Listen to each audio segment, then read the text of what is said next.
What is up, BS3 TV? We are back for another video.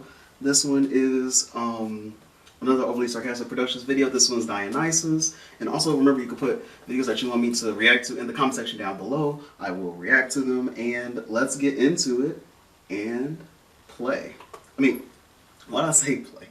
I forgot. I got some stuff to say before. Because, yeah, subscribe to the channel. I want to get 1,000 subscribers by Valentine's Day. Also, I want to, what was I gonna say? Yeah, I don't think I have anything else to say before the video starts. Kind of know a little bit about Dionysus, not a lot, but a little bit. So, yeah, this is gonna be interesting and, excuse me. Yeah, let's get into it. I probably should have watched Dionysus before Aphrodite, because they talked about Aphrodite in the Dionysus video, I guess. I didn't know which order I should watch it in, but hey, we're here now. So let's get into it and play. God of wine, life of the party, known primarily for being drunk and having some pretty intense fangirls who killed Orpheus that one time. Wears lots of leaves, not a fan of pants, spends most of the day draped in grapes and turning dudes into dolphins. Is there really more to him than that?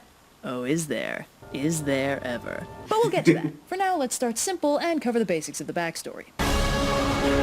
The official story of Dionysus begins with Zeus, who at this point may as well change his deific designation to God of One-Night Stands, carrying on a... He has so many one-night stands, it's actually crazy.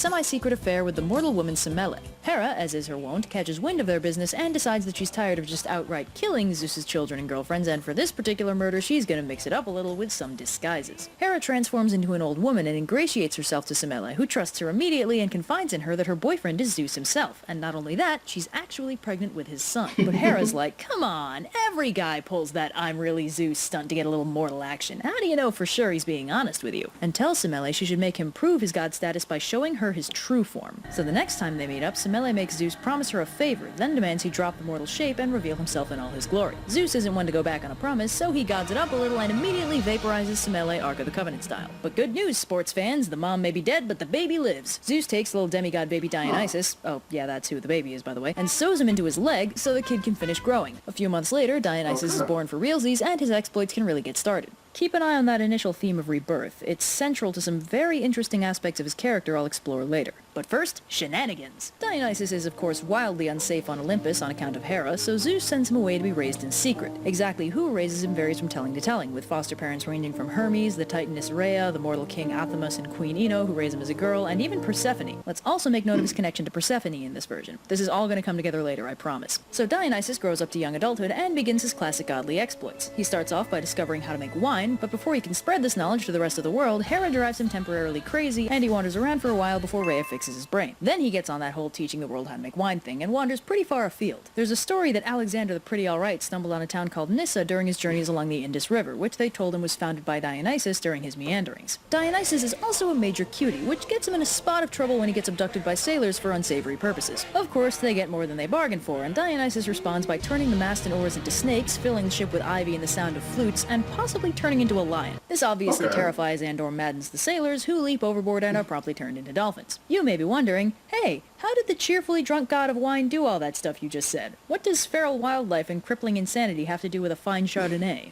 Don't worry about that for now. We'll get there. While it's generally accepted modern canon that Hestia, goddess of the hearthfire, gave up her seat as the 12th Olympian to Dionysus and established his godhood, there's actually no mythological precedent implying that ever happened. Listings of the 12 Olympians will generally include either Hestia or Dionysus, but not both, so people kind of assume he supplanted her, but it's not really clear or established anywhere. He also gives Midas his golden touch, which turned out not good. That was a not good thing that happened. So, now that we've established some canon for Dionysus, forget all that because there is no canon. There is only an endlessly deep well of mysteries and fragmented mythology, and Dionysus is much older and weirder than he seems. To start our dive down this well, a little historical context.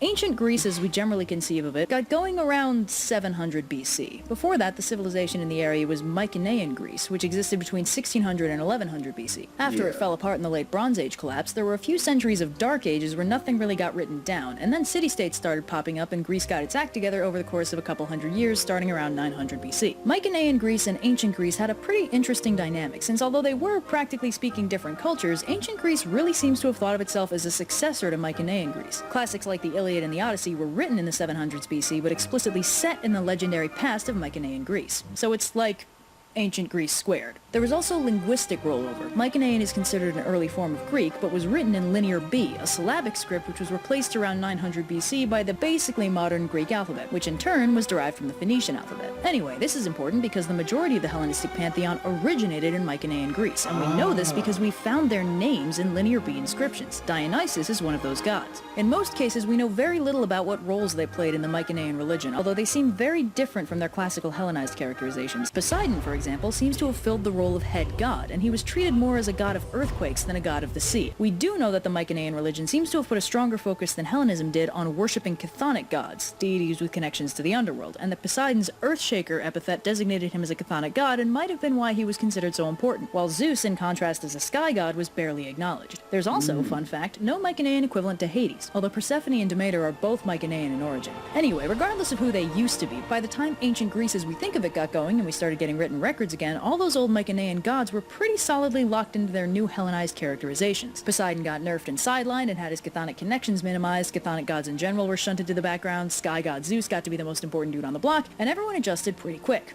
Well, everyone except for Dionysus. See, here's the thing. In the early days of ancient Greek historical analysis, everybody knew that Dionysus was a latecomer to the pantheon, although exactly how late is hard to pin down, but nobody really knew why. Before Linear B was deciphered, the theory was that he was an import god, since a lot of his documented myths had him coming to Greece from somewhere else, or wandering far afield before returning. But after finding his name in Mycenaean Greek inscriptions, that theory went out the window and a replacement was proposed, that Dionysian worship predated ancient Greece and was deliberately suppressed for several hundred years before undergoing modification and being allowed into the Hellenistic pantheon. Since ancient Greece had kind of a known habit of not exactly promoting equality for all its citizens, this wasn't too crazy of a notion. In essence, what distinguishes Dionysus from the rest of his pantheon is that his character development didn't happen during the Greek Dark Ages, but several centuries after everyone else got with the program. Which is actually pretty appropriate for a guy whose most consistent character trait at this point in history was chronic drunk. But why was he so late to transition? Well, to understand that, we have to understand his cult. And to understand his cult, we have to understand who Dionysus was before he got Hellenized. So let's talk about that. First of all, let's define some names. Dionysus is usually the name used for the Hellenistic characterization we've already established. Orphic Dionysus is the scary, older version embraced by the religion of Orphism, a characterization that puts the focus more on themes of death and rebirth. These two have notably different backstories. Confusing matters, Orphic Dionysus has been equated with another figure called Zagreus, and it's unclear whether this was a later syncretism or an early case of multiple names for one god. Orphism, side note, was a 6th century BC religion that basically boiled down to an attempt to understand life and death. It mostly worshipped gods or figures that entered the underworld and left alive, like Orpheus, hence the name Orphic. Other noteworthy figures of worship included Persephone, for fairly obvious reasons. But working from this definition, it's unclear why Dionysus would have caught the attention of a cult focused on death and rebirth, when it seems like the farthest we can stretch his characterization at this point is drunk and rowdy. What connection did Dionysus have with the underworld that would cause an Orphic cult to favor him? Let's talk about an older story of Dionysus' birth. The first difference between Orphic Dionysus and plain vanilla Dionysus is that he's the son of Zeus and Persephone, while in older fragmentary myths, Zagreus is instead the son of Hades and Persephone. Whichever way the parentage swings, Orphic Dionysus is slated to inherit Zeus' status as king of the gods, which enrages Hera, who gets a bunch of titans to murder baby Orphic Dionysus by ripping him apart and eating him. Athena saves his heart, and with Zeus' help gets him reborn, either by doing the leg implant thing again, or sticking the heart in Semele so she can grow a baby around it. Either way, Orphic Dionysus gets reborn after being ritualistically shredded, and gets on with the whole being a god thing. This myth predates his Semele parentage, and possibly predates ancient Greece overall, since the Mycenaean characterization also featured this theme of dying and being reborn early in life. It handily contextualizes both his theme of rebirth and his weird connection with Persephone that we touched on earlier, as well as giving him an unexpected link with the underworld that we don't see much of in his later characterization. This is strengthened by his Zagreus epithet. Zagreus in his earliest references isn't explicitly connected with Dionysus, but he is strongly linked with Hades and the underworld in general. In his earliest references from around the 600s BC, it's not even clear if he and Hades are different entities, and he's hugely important in the underworld hierarchy. Zagreus as a standalone entity seems to have been a very important chthonic god, and by appending his name to Dionysus, Dionysus inherits his strong underworld connections. Going back as far as we can, the Mycenaean inscriptions we have confirm that Dionysus' death and rebirth, as well as his status as a son of Zeus, were original elements of his characterization, not later additions by his Orphic cult.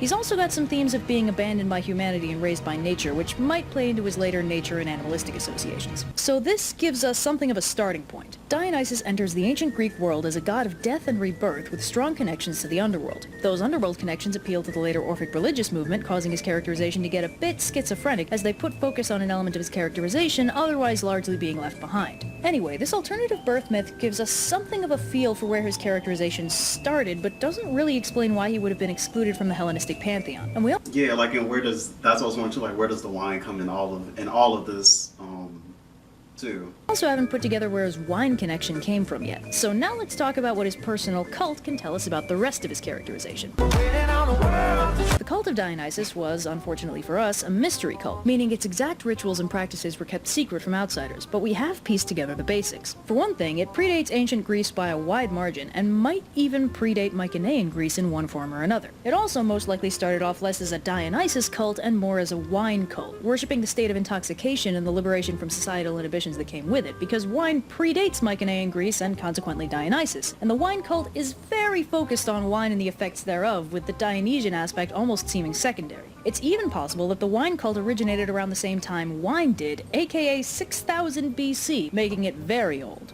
Old as balls. If this is true, it also probably originated in this place called the Zagros Mountains, which, yes, does sound a lot like Zagreus. This would be a really convenient etymological link if the two words were actually connected, but sadly they are not. Still a neat coincidence. Anyway, if this theory holds, the cult probably followed wine export routes to wind up in Egypt and then Minoan Crete, and then Mycenaean Greece where it scooped up Dionysus and made him its own. Really, for our purposes, it doesn't matter where or when the wine cult started, just that it wound up in Mycenaean Greece one way or another. The short of it is, a wine-centric cult popped up in the area, and one way or another, Mycenaean Dionysus got wrapped up into it, turning it into a localized Dionysian cult, and potentially affecting his early Mycenaean characterization to incorporate the invention of wine in the first place. We don't really know though, since the records are limited, and to a certain extent we're playing around in the recordless Dark Ages, but it would make sense. So by the time the Dark Ages wrapped up, the cult of Dionysus was firmly established and centered on the Dionysian mysteries, which was this ritual that predominantly focused on getting crazy stupid high. Whoa, Dionysus, Okay. the 70s called. They want to know if they can borrow some of your stash. See, intoxication was at this point considered a form of possession by Dionysus' spirit, which in turn allowed the cult members to theoretically tap into his divine power, along with the primordial, inhibitionless subconscious mind that Dionysus' madness could release. There was also some pretty hefty symbolism linking the transformation of living grapes into fermented wine with Dionysus' transformative rebirth.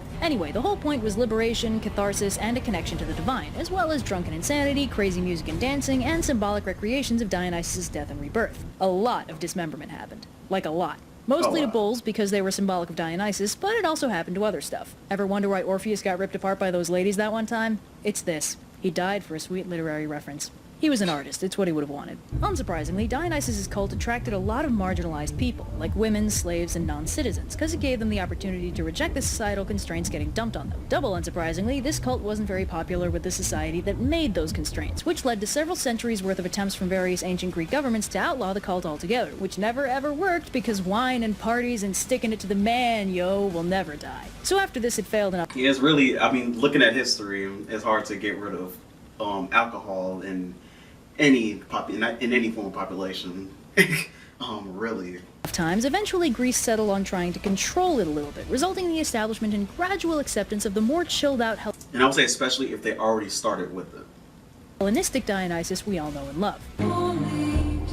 It's tricky to put dates to this sort of deific character evolution, but we've got a few concrete milestones to work from. To start with, Dionysus is explicitly not in the Olympic pantheon during the 8th century BC, because that's when the Iliad and the Odyssey were written, and Dionysus is notably nowhere to be found. He and Hestia are the only ones of the traditional 12 Olympians to not be referenced, so this is a very noteworthy exclusion. Dionysus was officially integrated into Athens somewhere between 561 and 527 BC, because that's the duration of the reign of famous tyrant Pisistratus, who first brought the Dionysia to Athens. The Dionysia was a formerly rural celebration honoring Dionysus and celebrating the cultivation of wine. When Pisistratus imported it to Athens, it grew to incorporate a competition of performances and plays, which eventually produced the field of Greek theater overall. At this point, however, one gets the impression that Dionysus still wasn't fully popular with the Athenians, as Pisistratus justified the importation of the Dionysia with a myth that outlined all the horrifying things Dionysus could and would do to the dongs of the Athenians who rejected him.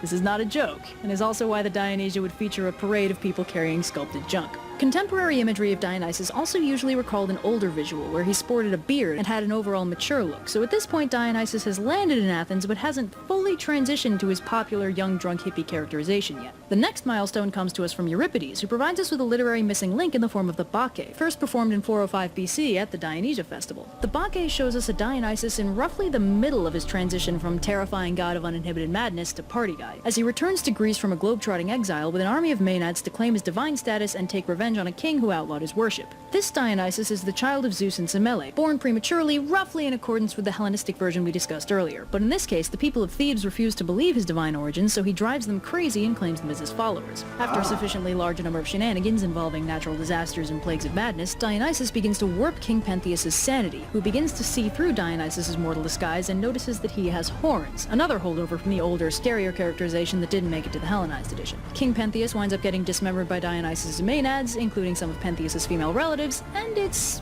a happy ending. Or at least a cathartic one. This mid-transition Dionysian characterization shows us a Dionysus with a mortal mother, no explicit death and rebirth, a serious temper, no regard for the social structures that reject him, an army of crazed followers, the ability to induce madness and hallucinations in whoever he wants, and horns. Despite the absence of his dismemberment and rebirth in his Bacchae backstory, the theme is still held on in his worship, which is why Pentheus is dismembered in such a familiar way despite lacking the immediate mythical context. It also shows us that by 400 BC, Dionysus was basically considered an Olympian, even if his characterization wasn't quite all happy fun drunk just yet.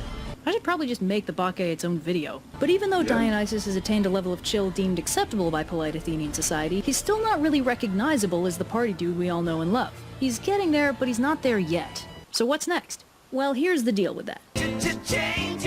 A century after Euripides, a little something happened to Greece called Alexander the Great Gets All Up in Everyone's Business, during which time Alexander the Alright conquered his way through Persia, the Levant, and Egypt, radically expanding the ancient Greek world and paving the way for centuries of luxury for the kings that ruled this expanded Hellenistic world. These kings focused on two things and two things only: power and parties. And wouldn't you know it, there was an Olympian all set and ready to embody both of those things. Post the 300s BC, Dionysus' popularity exploded as the ruling class began embracing his extravagance and unrestrained party vibe, with the convenient undertone that Dionysus had been characterized as a conqueror for the past couple centuries, leading these kings to embrace his image even more strongly. Some of them even acted like they were Dionysus, but like, incarnate.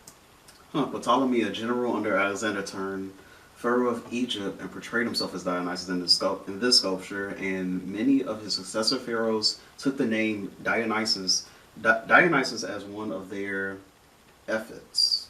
Dionysus was exceptionally popular with the Ptolemies. Oh wow, that's actually kind of crazy. Or something. A cult that had previously belonged largely to marginalized communities that threatened the ruling class was suddenly being embraced by that ruling class, because frankly, the cult of Dionysus threw the best parties. And what with all the wealth and power they had to throw around, the Hellenistic kings didn't really want to do anything but party. And with that, Dionysus completes his transformation from death god to party animal. Thanks to the nationalization of his cult during the Hellenistic period, Dionysus, or Bacchus as he was commonly called at this point, settled into his recognizable modern-day characterization, leaving the majority of his more alarming character traits behind. But this goes a long way towards explaining the lingering idiosyncrasies in his characterization. Dionysus probably had one of the most radical transformations in the entire pantheon, and while the toned-down recognizable version was mostly chill, he never completely lost the old-school death and madness god he used to be worshipped as. To torture a metaphor, both Dionysus and Greek wine were watered down for potability, but that didn't make them lose their inherent intoxicating properties. This also goes a long way to explaining why a pantheon of gods with concepts as big as war and wisdom and the entire ocean would bother having a god on the prayer roll whose entire job was being drunk.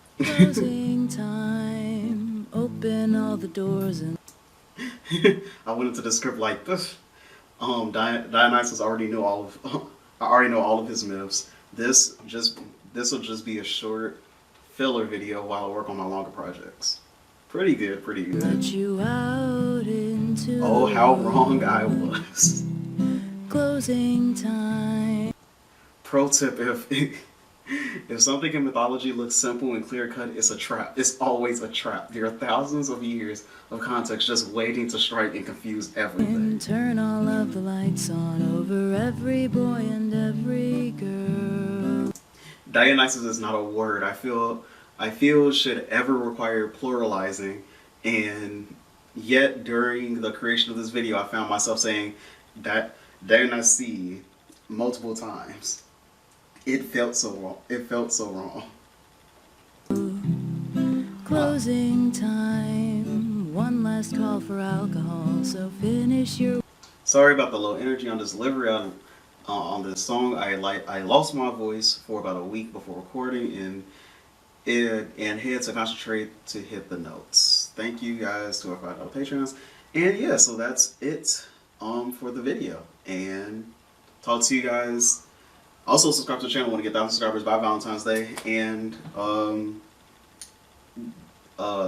follow the Twitch channel. It's in the link. It's in the link in the description. And yeah, talk to you guys in the next video. Peace.